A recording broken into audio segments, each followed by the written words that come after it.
O Último Convite, capítulo 4. Anjos sem asas. A vida é comunicação. As células se intercomunicam por sinais químicos e elétricos. As plantas se falam por meio de substâncias químicas que exalam no ar. Os animais, com seus sons, posturas e movimentos, também se comunicam entre si. Nós, seres humanos, precisamos falar, ouvir e conversar. Na era dos smartphones, talvez mais do que nunca, nosso cotidiano depende da comunicação. Vivemos na época conhecida como a Era da Informação. Porém, que utilidade a informação proporciona se não for comunicada? E o que dizer sobre a tarefa de encontrar a informação certa em meio a tantas mentiras e fake news? Diante de toda essa falta de informação, o livro de Apocalipse nos informa desde o início. Bem-aventurado aquele que lê e bem-aventurados aqueles que ouvem as palavras da profecia e guardam as coisas nelas escritas, pois o tempo está próximo. Apocalipse 1, versículo 3.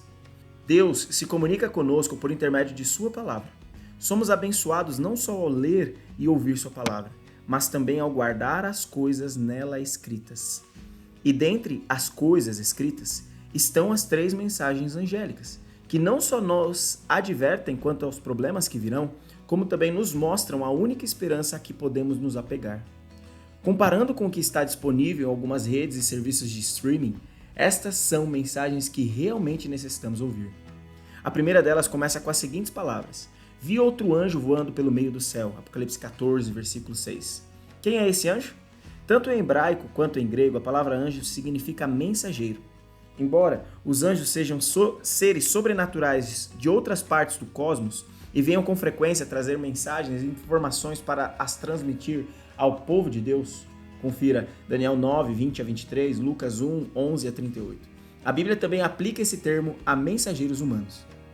É possível que o caso mais óbvio seja o de João Batista. Em Mateus 11, versículo 9 e 10, o próprio Jesus, após fazer uma rápida descrição de João e chamá-lo não somente de profeta, mas de muito mais que um profeta, citou o Antigo Testamento, Malaquias capítulo 3, versículo 1, dizendo: Eis que eu envio o meu mensageiro que preparará o caminho diante de mim. Jesus aplica esse texto a João, embora a palavra hebraica para mensageiro aqui seja a mesma usada em todo o Antigo Testamento para anjo, quando fazendo referência a esses seres sobrenaturais que, na maioria de suas aparições, trazem mensagens do céu para a terra. Em outras palavras, tanto seres humanos como anjos são mensageiros de Deus. No caso do primeiro anjo, dada a natureza simbólica do livro do Apocalipse e o contexto que se segue de pregação ao mundo, o anjo é uma referência clara a mensageiros humanos, mas que possuem uma mensagem do céu. Ao longo de toda a Bíblia, podemos ver Deus usando pessoas para testemunhar ao mundo a seu respeito. Na grande comissão, Jesus disse: Portanto, vão e façam discípulos de todas as nações, batizando-os em nome do Pai, do Filho e do Espírito Santo, ensinando-os a guardar todas as coisas que tenho ordenado a vocês. Eis que estou com vocês todos os dias até o fim dos tempos. Mateus 28, 19 e 20. Ele direcionou essas palavras não a anjos, mas a seus discípulos, seus seguidores. São seres humanos que têm anunciado as boas notícias da salvação. Da mesma forma, são pessoas que vão anunciar as 3 mensagens angélicas, as quais consistem em uma espécie de grande comissão contextualizada para os últimos dias. Além disso, o texto diz que João viu outro anjo, subentendendo que vieram anjos anteriores. O livro de Apocalipse abrange a história da igreja desde a primeira vinda de Jesus até a segunda. Ao longo desse tempo, por mais que muitos mensageiros angélicos tenham feito aparição na história cristã, confira Atos 12, 7, a disseminação do evangelho ao redor do mundo tem se realizado quase que exclusivamente por agentes mensageiros humanos. O que então esses anjos, mensageiros humanos, com uma mensagem do céu, têm a dizer que é tão importante que pode nos dar esperança apesar de vivermos neste mundo cada vez mais catastrófico? Boas notícias. Vi outro anjo voando pelo meio do céu, tendo o evangelho eterno para pregar aos que habitam na terra, e a cada tribo, nação, língua e povo. Apocalipse 14, versículo 6. Sabemos que o evangelho é boa notícia, mas o que especificamente a Bíblia quer dizer com esse termo? Um grande exemplo pode ser encontrado em Mateus 11, 5. João Batista, o profeta que ajudou a anunciar a vinda de Jesus, havia sido encarcerado e, ao que tudo indicava, não sairia de lá vivo. Confira Mateus 14, 10. Desanimado no cárcere, começou a se questionar sobre Jesus, a ter dúvidas a seu respeito.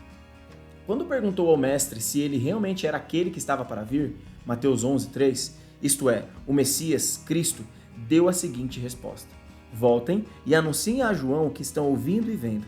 Os cegos veem, os coxos andam, Os leprosos são purificados, os surdos ouvem, os mortos são ressuscitados e aos pobres está sendo pregado o Evangelho. Versículo 4 e 5. Jesus destaca que o Evangelho estava sendo pregado aos pobres. A Bíblia, na Nova Versão Internacional, diz: as boas novas são pregadas aos pobres. A notícia boa e cheia de esperança é sobre Jesus Cristo e sua vinda à Terra. O Evangelho é a boa notícia do que Jesus Cristo fez por todas as pessoas do mundo. Mas o que ele fez? Se houve um tempo em que todos necessitam de uma boa notícia, esse tempo é agora, não é verdade?